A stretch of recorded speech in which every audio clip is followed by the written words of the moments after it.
والسلام علیک یا رسول اللہ وعلی آلک و اصحابک یا نور اللہ صلی اللہ تعالی علیہ وآلہ وسلم۔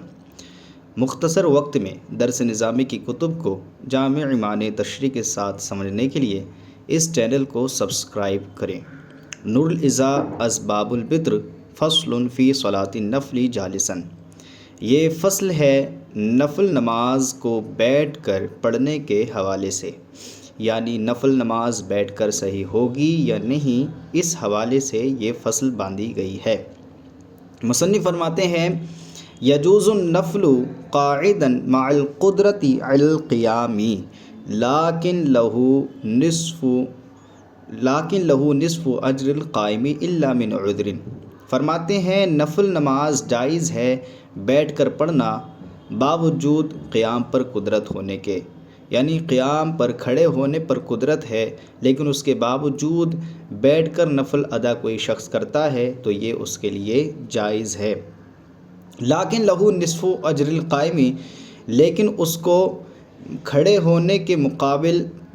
کھڑے ہو کر نماز پڑھنے والے کے مقابل آدھا ثواب ملے گا۔ لیکن اس کے لیے نصف اجر القائم، کھڑے ہو کر شخص کہ نماز پڑھنے کے مقابلے میں آدھا ثواب ملے گا۔ الا من عذر، ہاں اگر کسی عذر کی وجہ سے بیٹھ کر نماز ادا کرتا ہے تو پورا وہی ثواب ملے گا جیسا کھڑا ہونے والا شخص پڑھتا ہے اس کو جو ثواب ملتا ہے۔ وَيَقْعُدُ كَالْمُتَشَهِّدِ فِي الْمُخْتَارِ، ابھی بیٹھ کر نماز پڑھے گا تو یہ بیٹھے گا کیسے؟ تو فرمایا یہ متشہد کی طرح بیٹھے گا، یعنی جیسے تشہد پڑھنے والا بیٹھتا ہے ویسے ہی یہ شخص بھی بیٹھے گا، لیکن یہ یہاں پر جو ہے نیت باندھے گا اپنے دونوں ہاتھوں کو اپنے دونوں جو ہے ناف کے نیچے باندھے گا۔ فی المختار، مختار مذہب کے مطابق۔ وجاز اتمامہ قاعدا بعد افتتاحہ قائما، یہاں سے ایک مسئلہ یہ ذکر فرما رہے ہیں کہ اگر کسی شخص نے اپنی نماز کو کھڑے ہو کر شروع کیا لیکن اس کو کمپلیٹ جو ہے پورا جو ہے بیٹھ کر کر رہا ہے تو یہ ایسا کرنا جائز ہے۔ کھڑے ہو کر نماز پڑھ رہا تھا، کھڑے بیٹھ کر نماز پڑھنے لگا تو یہ جائز ہے، بلا کراہت جائز ہے۔ فرماتے ہیں وجاز اتمامہ قاعدا بعد افتتاحہ قائما، اور جس شخص نے اپنی نماز کو، افتتاح مطلب شروع ہونا، ہی مطلب اپنی، قائم مطلب کھڑے ہو کر، جس شخص نے اپنی نماز کو کھڑے ہو کر شروع کیا تو کھڑے ہو کر شروع کرنے کے بعد بیٹھ کر اتمامہ اس کا پورا کرنا جائز ہے۔ وجاز اتمامہ، اور اپنی نماز کو پورا کرنا جائز ہے قاعدا بیٹھ کر بعد افتتاحہ قائما، اپنی نماز کو شروع کرنے کے بعد، اپنی نماز کو کھڑے ہو کر شروع کرنے کے بعد بیٹھ کر اس کو پورا کرنا جائز ہے۔ آگے فرماتے ہیں بلا کراہت، میں نے آپ کو جیسا بتایا تھا کہ بغیر کراہت کے صحیح درست ہے، علی الاصح صحیح مذہب کے مطابق۔ آگے فرماتے ہیں وَيَتَنَفَّلُ رَاكِبًا خَارِجَ الْمِصْرِ مُومِيًا إِلَىٰ أَيِّ جِهَةٍ تَوَجَّهَتْ دَابَّتُهُ وَبَنَا بِنُزُولِهِ، یہاں سے ایک مسئلہ ذکر فرما رہے ہیں کہ اگر کوئی شخص جو ہے نفل نماز کو سواری پر سوار ہو کر پڑھتا ہے جبکہ وہ شہر سے باہر ہے اور وہ جانور جدھر بھی جا رہا ہے ادھر ہی کی طرف وہ اشارہ کر رہا ہے تو ایسا کرنا جائز ہے۔ فرماتے ہیں وَيَتَنَفَّلُ رَاكِبًا، اور سواری پر سوار ہو کر نفل نماز پڑھنا جائز ہے، خارج المصر جبکہ وہ شہر سے باہر ہو، مؤمین الی ای جہتن وہ اشارہ کرے گا جس طرف بھی جو ہے اس کا جانور متوجہ ہو رہا ہو، الی ای جہتن توجہت دابتہ، دابت مطلب جانور، جس طرف بھی اس کا جانور متوجہ ہو رہا ہو اسی طرف وہ کیا کرے گا، اشارہ کرے گا۔ وَبَنَا بِنُزُولِهِ، اور اتر کر کے اس کی بنا بھی کر سکتا ہے، یعنی کوئی شخص جو ہے سواری پر نماز پڑھ رہا تھا اور بغیر عمل کثیر کے اترا تو اتر کے اب وہ نماز کو یہاں پر یعنی سواری سے اتر کر کے اب اس کی بنا کر سکتا ہے، جہاں سے وہ چھوڑا تھا سواری پر نماز پڑھنا وہیں سے یہاں پر بھی نماز کو کمپلیٹ کر سکتا ہے۔ مثال کے طور پر اس نے رکوع وہاں پر کر رہا تھا تو نیچے اتر کے اب رکوع سے بنا کر سکتا ہے، لیکن یہ نماز اب جو ہے جو اتر کے پڑھے گا یہ کھڑے ہو کر پڑھنا پڑے گی، بیٹھ کر نہیں پڑھ سکتا۔ لیکن اس کا الٹا نہیں کر سکتا، یعنی کوئی شخص جو ہے نیچے نماز پڑھ رہا تھا، زمین پر نماز پڑھ رہا تھا، اب اپنی نماز کو چھوڑ کر سواری پر سوار ہو، اب وہاں پر بنا کرے تو ایسا نہیں کر سکتا۔ ہاں اتر کر جو ہے سواری سے نیچے آئے تو بنا کر سکتا، لیکن اس کا الٹا نہیں کر سکتا۔ وہی فرماتے لا رکوبہ، لا رکوبہ، لیکن اس کا الٹا یعنی سوار ہو کر اب بنا نہیں کر سکتا۔ ہاں یہ اب یہاں پر جو بتایا تھا یہ تو ہو گئی نفی کہ بنا نہیں کر سکتا سواری ہو کر، لیکن جو زمین پر نیچے اتر کے بنا کرے گا وہ کس کس نماز کی کر سکتا ہے؟ تو مصنف فرماتے ہیں وَلَوْ كَانَ بِالنَّوَافِلِ رَاتِبَةٍ، راتبہ کہتے ہیں موقدہ، سنت موقدہ کو،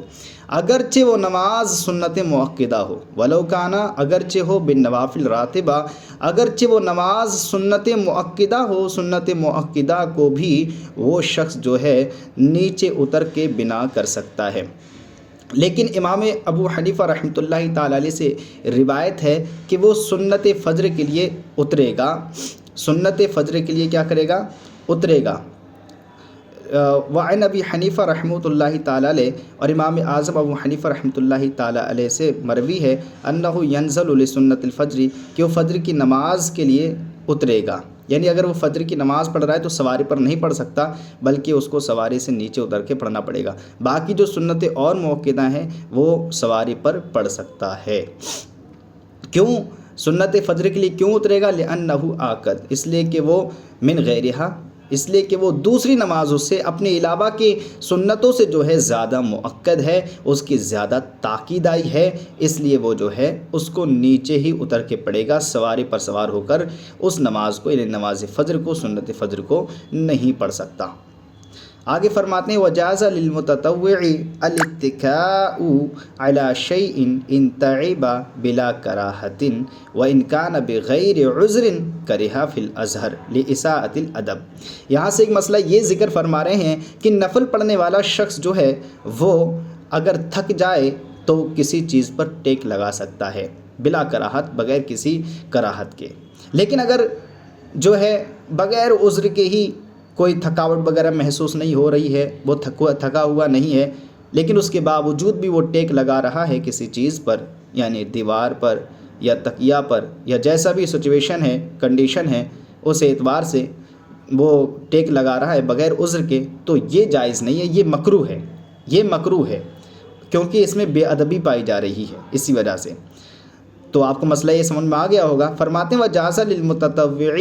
اور نفل پڑھنے والے کے لیے جائز ہے الاتکاء، کہ وہ ٹیک لگا لے، علی شیء، کسی چیز پر، ان تعب، اگر وہ تھک جائے، بلا کراہت، بغیر کسی کراہت کے، وان کان بغیر عذر، اور اگر کسی عذر کے بغیر ہو، کرہ فی الازہر، تو یہ مکروہ ہے ظاہر قول کے مطابق۔ کیوں مکروہ ہے؟ لاساءۃ الادب، بے ادبی کی وجہ سے۔ اساءت مطلب آتا ہے برا، ادب معنی ادب، برے ادب کی وجہ سے، یعنی بے ادبی کی وجہ سے۔ آگے فرماتے ہیں ولا يمنع صحة الصلاة على الدابة نجاسة عليها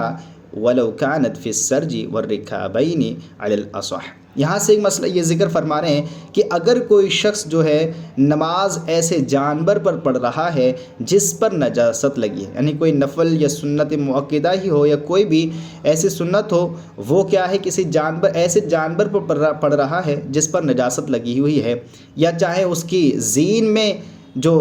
زین ہوتی ہے اس میں نجاست لگی ہوئی ہو، یا جس میں وہ پیر رکھتے ہیں سواری پر سوار ہوتے وقت، اس پر ہی نجاست کیوں نہ ہو، کسی پر بھی نجاست ہو، یہ نماز پھر بھی درست ہو جائے گی، صحیح ہو جائے گی، صحت کے معنی نہیں ہے، صحت کی رکاوٹ نہیں بنے گی۔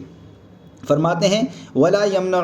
صحت الصلاۃ، اور نماز درست اور نماز کی صحت کو نہیں روکے گا، علی الدابۃ، ایسے جانور پر، نجاست علیہا، جس پر نجاست ہو، ولو کانت فی السرج والرکابین، اگرچہ وہ نجاست زین میں ہو یا دونوں رکاب میں ہو، علی الاصح، صحیح مذہب کے مطابق۔